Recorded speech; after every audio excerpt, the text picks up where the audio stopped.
Tudo está muito bem, o jogo decorre normalmente com um ar pesado, mas ao intervalo há o levantar daqueles cartazes. Eu recordo-me de melhor ensino, se não estou em erro, menos polícia, menos espingardas, menos quartéis, menos repressão. E, portanto, a partir daí, grande parte, penso eu, do estádio que não se estava a perceber que estaria apenas focalizado no jogo de futebol, se percebe que há ali uma movimentação estudantil com um peso fortíssimo, um peso político fortíssimo. As pessoas diziam que a Académica é um clube diferente e eu a tentar mostrar aos outros o que é a Académica, acabei por também ver um pouco daquilo que é a história da própria Académica, e é um clube diferente dos outros porque tem uma história completamente diferente. Evidentemente que havia jogadores da Académica que nós sabíamos nos casos e viemos a confirmar noutros que estavam claramente envolvidos no movimento estudantil e no movimento político estudantil. A partir do momento em que foi decretado o luto académico na Assembleia Magna, os próprios jogadores também estiveram ao lado dos estudantes, nomeadamente usando um emblema, um adesivo por cima do símbolo, usando uma braçadeira branca quando jogavam de preto. E há até um jogo curioso, já em finais de maio, frente ao Sporting, a Académica joga de branco, não que fosse necessário jogar de branco, mas porque queriam mostrar essa nuance da contestação, então equiparam de branco com uma braçadeira preta, para ser um pouco mais visível a questão da braçadeira. Essa fotografia ainda passou, mas os jogadores foram interrogados pela PIDE, em que lhes perguntaram: então, mas porquê é que vocês fizeram isso? Não era preciso mudar de equipamento, percebia-se muito bem a diferença entre as equipas, porque é que fizeram isso?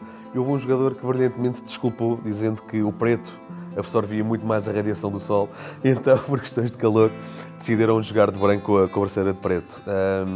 E depois também, para o final da taça, a Académica entrou em passo lento, coisa que antes nunca fazia. A Académica entrava a correr, com a capa à volta dos ombros e do pescoço, e naquele jogo entrou passo lento, com o adesivo por cima do símbolo, e com a capa descaída, e também em sinal de luto. Foi através do futebol que a imprensa amordaçada deste país pôde furtar-se à censura e transmitir, através de jornais diários, quando dava as notícias esportivas dos feitos da Académica, que algo mais para além do futebol estava envolvida nessa saudação à Académica e à Juventude de Coimbra.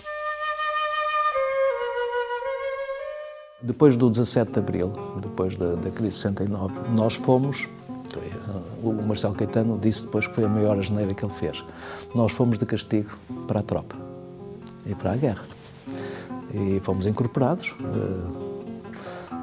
em Mafra, portanto na recruta, eram 40 pessoas que tinham processo disciplinar, foram para a guerra, foram para a recruta, e aí acontece uma coisa muito engraçada, é que toda a gente em Mafra dizia que vêm lá uns indivíduos terríveis, monstruosos, terroristas, que querem destruir o país. E então nós chegámos lá, aí distribuíram-nos pelos pelotões todos também. Nós ficámos à noite numa caserna sozinhos, portanto à noite discutíamos o que íamos fazer, aliás em 2 casernas.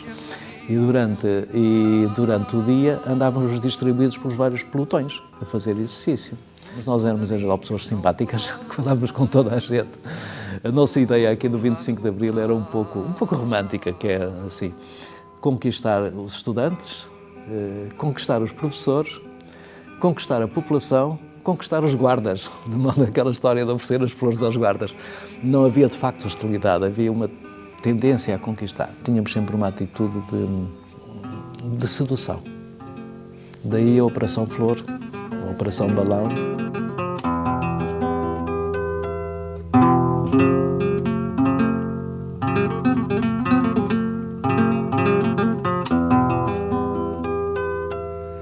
Vamos, senhor pensativo,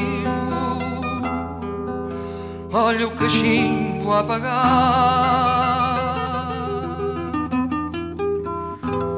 O soldadinho não volta do outro lado do mar. Quando eu chego à Guiné, o general Spínola vem ao barco, em 72, e vem procurar por quem? Pelos estudantes de Coimbra, onde estava lá eu, que tinha sido dirigente, mas também estavam muitos que tinham perdido o ano e que por isso tiveram que ir para a guerra. E pronto, e lá nos apresentámos, ele falou, recebeu-nos muito bem. embora de facto na guerra nós tivéssemos... Eu tive 8 colocações sempre de mato para mato, pronto, não foi realmente protegido nem nada que se parecesse. Mas pronto, fazíamos o possível e o nosso discurso era este, sim senhora, nós somos contra a guerra, mas estamos aqui. O nosso discurso para os oficiais, que depois fazem o 25 de Abril. Eu tinha, por exemplo, em Teixeira Pinto, na Guiné, nos locais de onde tinha na Guiné, tinha na parede um poema que era Como Fazer um Herói.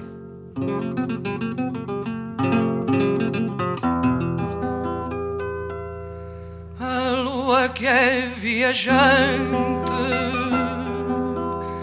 é que nos pode informar. O soldadinho já volta do outro lado do mar. E era engraçado que depois os oficiais, quando eles iam nos visitar, olhavam para aquilo e diziam, pois é. E aí começavam a dizer, nós também somos contra a guerra. Nós também não estamos aqui bem. E aquilo que era, portanto, toda a gente pensava em surdina, não conversavam uns com os outros, com a nossa presença começa a falar-se. E toda a gente descobre que toda a gente era contra a guerra já na altura. Houve conflito, houve adesões às ideias de uns e de outros, de maneira que não é difícil pensar que teria havido ali ou que teria sido lançada ali uma pequena semente do 25 de Abril.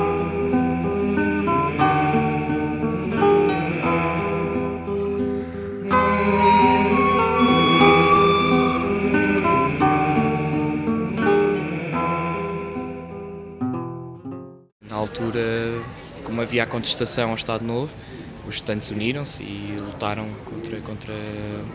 contra essa opressão que houve. Era contra a falta de liberdade de expressão, a necessidade de liberdade que os estudantes da época sentiam. Eu acho que as pessoas se acomodaram um bocado, porque apesar das coisas estarem mal, não estão tão más como antigamente. E como viviam em opressão, talvez isso os fazia revoltar mais. Cada vez as pessoas ficam mais passivas, estão tipo, pouco importa, há uns que lutam, mas acho que são poucos aqueles que lutam. Hoje em dia depende muito. Acho que as manifestações estão um bocado descredibilizadas, pelo menos as dos estudantes, acho que estão um bocado descredibilizadas. Quando algo está a prejudicar o estudante, ele envolve-se, mas fora disso acho que não. A mobilização é diferente, na altura era toda uma sociedade que despertava e a causa era verdadeiramente mobilizadora. Não são bem organizadas e acho que não chegam onde deviam chegar e acho que, na minha opinião, tenho sempre a ideia que acabam por ser um bocado inúteis. Eu acho que os protestos de ultimamente têm sido uma anedota. Eu até deixei de participar porque a última manifestação em que participei, que foi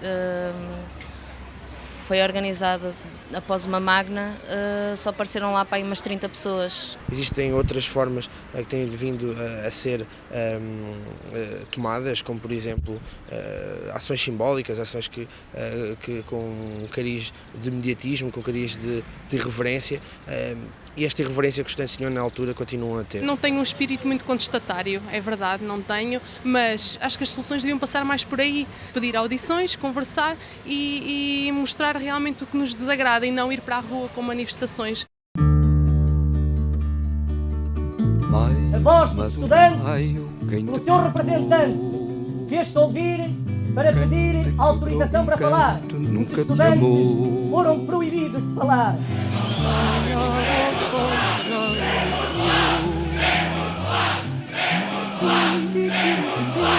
O país precisa mais do que nunca de uma escola aberta a todos e não a uma minoria economicamente favorecida. Aprendamos a lição da unidade. Só a unidade é condição da firmeza da nossa luta e só a firmeza da nossa luta é condição da nossa vitória. Nada estará vedado aos estudantes portugueses.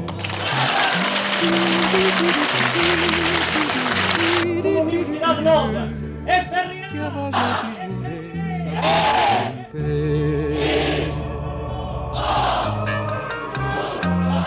Que a voz não te esmoreça, a romper.